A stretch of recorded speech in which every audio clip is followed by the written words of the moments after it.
कैसा होना चाहिए, यह भी सूत जी कहते हैं। विरक्तो वैष्णवो विप्रो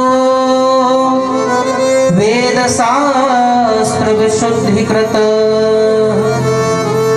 दृष्टांत कुशलो धीरो वक्ता कार्योति निस्पृह।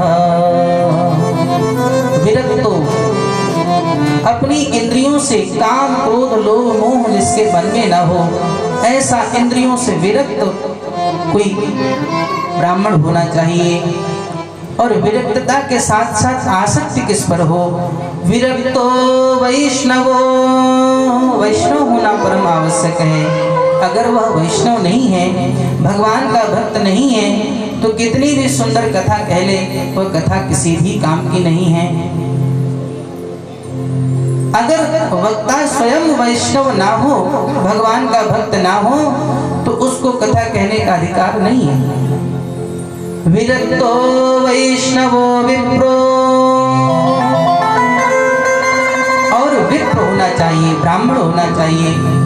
वेद शास्त्र विशुद्धिकृत, जो वेद और शास्त्रों का निचोड़ आपके सामने रख दे, इधर उधर की बातें न बता करके, इन्हीं वेद इन्हीं शास्त्रों में इतना लिखा हुआ है, इतना भरा है कि अन्यत्र कहीं से कुछ भी कहने की आवश्यकता ही नहीं है। केवल वेद और शास्त्रों को ही आपको सुनावे। दृष्टांत कुशलो धीरो, दृष्टांत कुशल होना चाहिए। जिस प्रकार से आपकी कथा समझ में आ जाए, उस प्रकार से सरलता पूर्वक श्लोक गा करके, छंद गा करके, जैसे भी बने, जैसे भी यह कथा भगवान की आपके हृदय में समाहित हो जाए, उस प्रकार के दृष्टांत कहने चाहिए। दृष्टांत कुशलो धीरो वक्ता कार्योति निस्पृह, ऐसा वक्ता होना चाहिए। और एक कौशिकी संहिता में लिखा हुआ है कि एक नियम और है कथा सुनने का। वक्त्रा समं न चैवोच्चं श्रोतॄणामासनं रवम्, जिस उच्च स्थान पर वक्ता बैठा हो, उस उच्च स्थान पर बैठ करके कथा नहीं सुननी चाहिए, नीचे बैठ करके कथा सुननी चाहिए। एक दृष्टांत है, महात्मा सुनाते हैं। एक बार जब कुरुक्षेत्र के मैदान में भगवान श्री कृष्ण अर्जुन को उपदेश कर रहे थे गीता का, गीता के जब संपूर्ण उपदेश पूर्ण हो गया, तो श्री अर्जुन है भगवान श्री कृष्ण के सामने नतमस्तक हो गए। अर्जुन ने कहा कि हे श्याम सुंदर, अभी तक तो हम मित्र थे, एक दूसरे के सखा थे, भाई थे, लेकिन इतना सुंदर उपदेश आपने दिया है, मेरे ज्ञान चक्षु खुल गए हैं। मैं आपको गुरु के रूप में भी स्वीकार करना चाहता हूँ। आप मेरे गुरु बन जाएं, मैं आपका शिष्य हो जाऊं। भगवान ने मुस्कुरा करके अर्जुन को उठा करके हृदय से लगा लिया। थोड़ी देर में श्री हनुमान जी महाराज आ गए। हनुमान जी ने भी भगवान को प्रणाम किया और हनुमान जी ने भी कहा कि हे श्याम सुंदर, हमारा आपका स्वामी और सेवक का संबंध है। आप मेरे स्वामी और मैं आपका सेवक हूँ। इस संबंध के साथ साथ एक संबंध मेरा आपका और हो जाए। कौन सा? गुरु शिष्य का संबंध।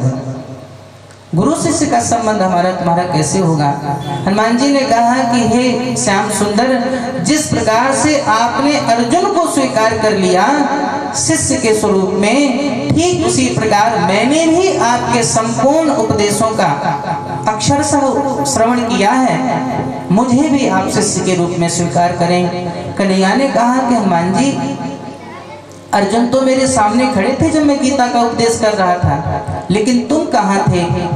हनुमान जी ने कहा कि हे श्याम सुंदर, जिस रथ पर बैठ करके आप अर्जुन को उपदेश दे रहे थे, मैं उसी रथ की चोटी पर जो ध्वजा लगी थी, पताका, उस पताका में मैं बैठा था।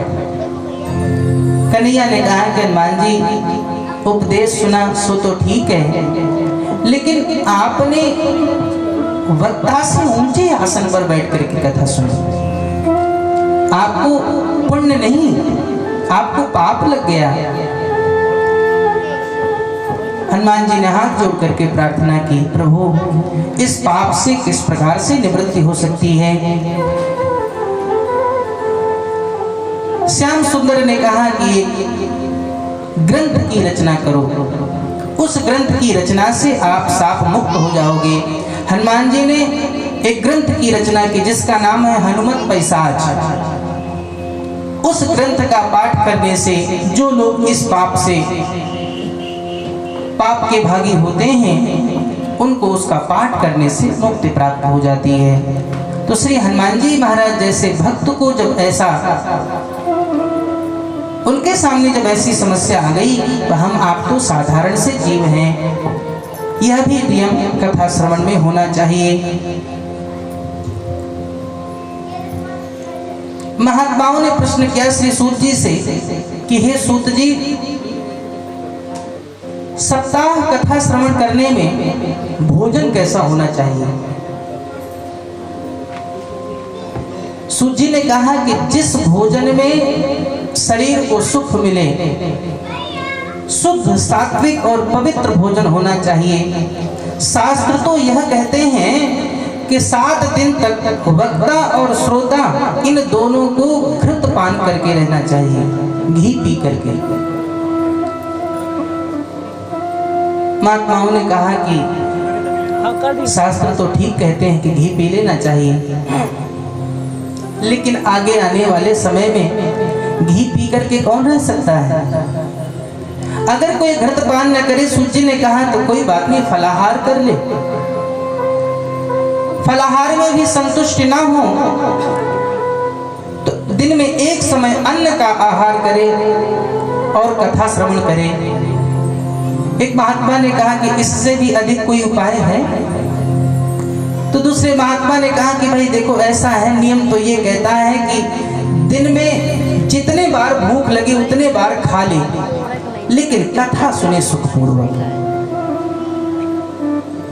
पता चले भोजन नहीं किया और कथा सुनने के लिए बैठ गए, बार बार भोजन की याद आए, सो कथा में मन नहीं लगता। तो जिस प्रकार से शरीर को कथा सुनने में सुख प्राप्त हो, उस प्रकार का नियम करना चाहिए। नोच्चिष्ठं कस्यचित् दद्यात् उच्चिष्ठ भोजिनः स्वानः। इन 7 दिन कथा के मध्य में अपना जूठा भोजन किसी को नहीं देना चाहिए। अपना जूठा भोजन किसी को भी नहीं देना चाहिए। किसी को भी नहीं मतलब उच्चिष्ठ भोजिनः स्वानः, कुत्ते को भी अपना जूठा भोजन नहीं देना चाहिए। थाली में बचा हुआ जो भोजन है उसको संपूर्ण खा ले, जूठा कुत्ते को भी नहीं देना चाहिए, यह शास्त्र कहते हैं। यह तो थे नियम। और अब जब कथा शुरू हुई तो सबसे पहले आप सब लोग व्याख्या सुने, जैसा महात्मा कहते हैं। आप लोगों ने देखा होगा सबसे पहले मोटे मोटे अक्षरों में लिखा होता है श्रीमद् भागवत महापुराण। मिश्रा जी हमारी तरफ देखते रहिए, आप पता चले आप सो गए, हम कथा सुना रहे। मोटे मोटे अक्षरों में लिखा होता है श्रीमद् भागवत महापुराण। प्रथम अक्षर है श्री। श्री कहते हैं लक्ष्मी को। मद, मद का अर्थ है भंडार, जो लक्ष्मी का भंडार है ऐसा ग्रंथ श्रीमद्। इसके बाद है भागवत।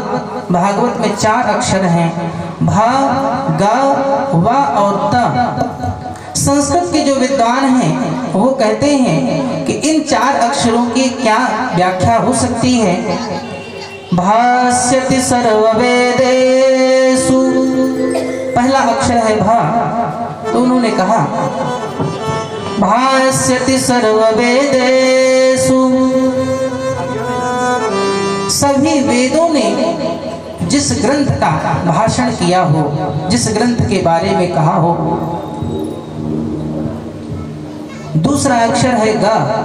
गीयते नारदादिभिः, नारद आदि महात्माओं ने, ऋषियों ने जिस ग्रंथ का गान किया हो, गीयते नारदादिभिः। तीसरा अक्षर है वा। वदन्ति त्रिषु लोकेषु,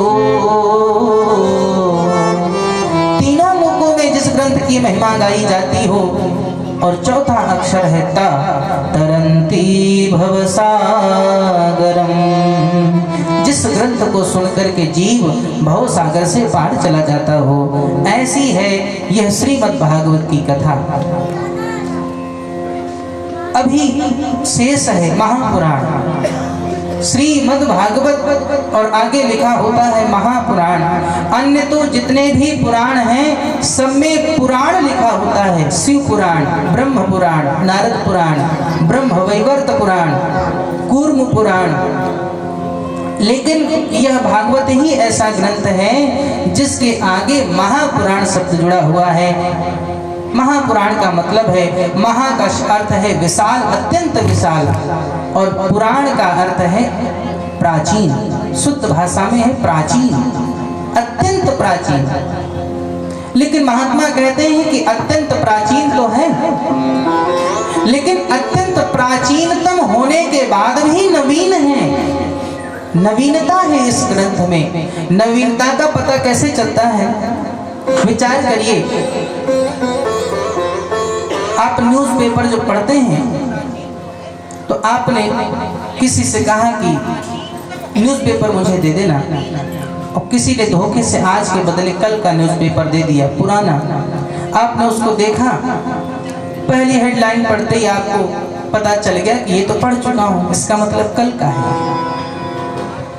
2-4 अक्षर हो सकता है आप देख लें, इसके बाद रख देंगे उस पेपर को। कहीं धोखे से दूसरे दिन फिर वही पुराना तीसरे दिन का पेपर आपको दे दे बालक लेकर के कि लो पढ़ो, तो क्या आप उसी न्यूज़पेपर को बार बार पढ़ेंगे? केवल दिनांक देख करके उस पेपर को रख देंगे, आप नहीं पढ़ना चाहेंगे। अभी अभी 3 दिन पुरानी जो खबर है उस खबर को भी आप नहीं पढ़ना पसंद करते हैं। लेकिन विचार करिए, यह ग्रंथ, ये कथाएं आपने अपने जीवन में कितने बार सुनी होंगी। भगवान श्री कृष्ण की लीला, श्री ध्रुव का चरित्र आपने कितने बार जीवन में सुना होगा, पढ़ा भी होगा,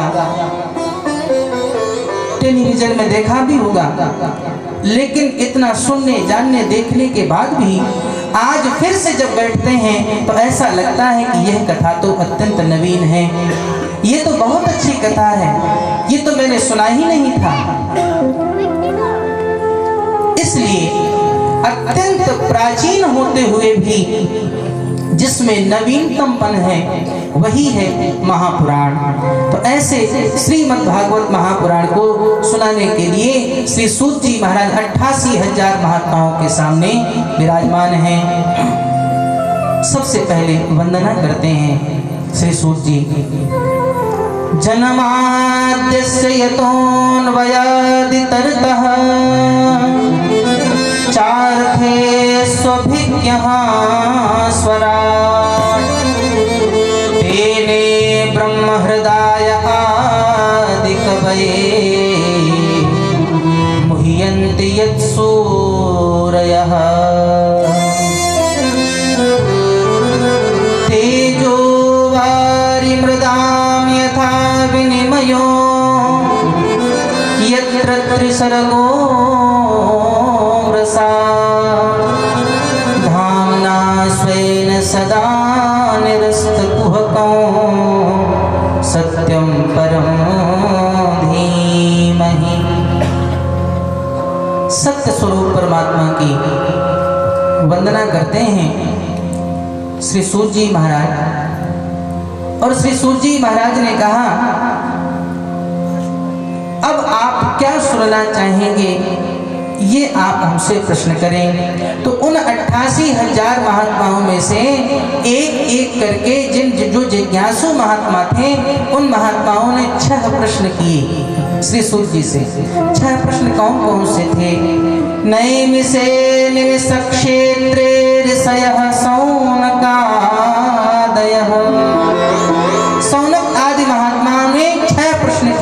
6 प्रश्न कौन कौन से थे।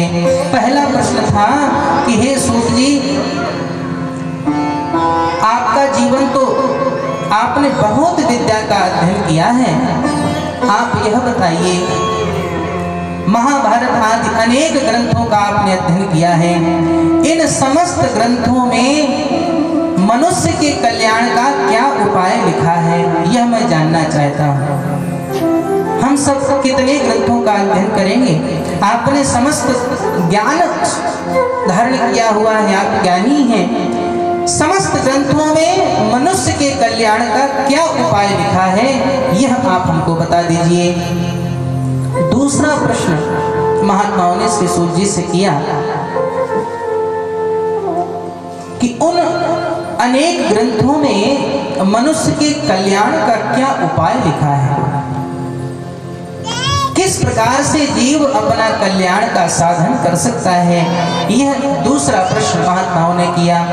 तीसरा प्रश्न करते हैं कि आपकी कथाओं में मैंने सुनता हूं कि भगवान श्री कृष्ण माता देवकी के गर्भ से उत्पन्न हुए, तो श्री कृष्ण देवकी के गर्भ से क्यों उत्पन्न हुए, माता देवकी के गर्भ में भगवान को क्यों आना पड़ा, यह तीसरा प्रश्न हमारा, इसका भी आप उत्तर दें।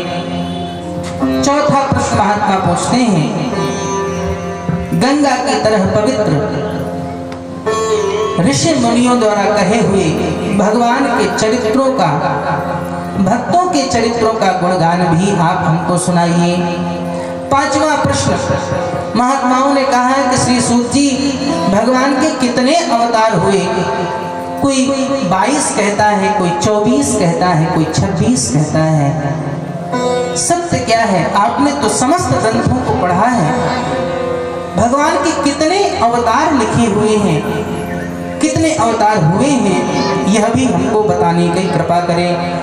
और छठवां प्रश्न महात्माओं ने किया कि जब भगवान ने सुंदर लीलाओं को कर लिया, इसके बाद जब भगवान अपने गोलोक धाम को जाने लगे तो धर्म किसकी शरण में चला गया, यह भी हमको बताने की कृपा करें। 6 प्रश्न महात्माओं ने पूछा और जब श्री सूत जी ने ऐसे सुंदर प्रश्नों को सुना तो प्रसन्न हो गए।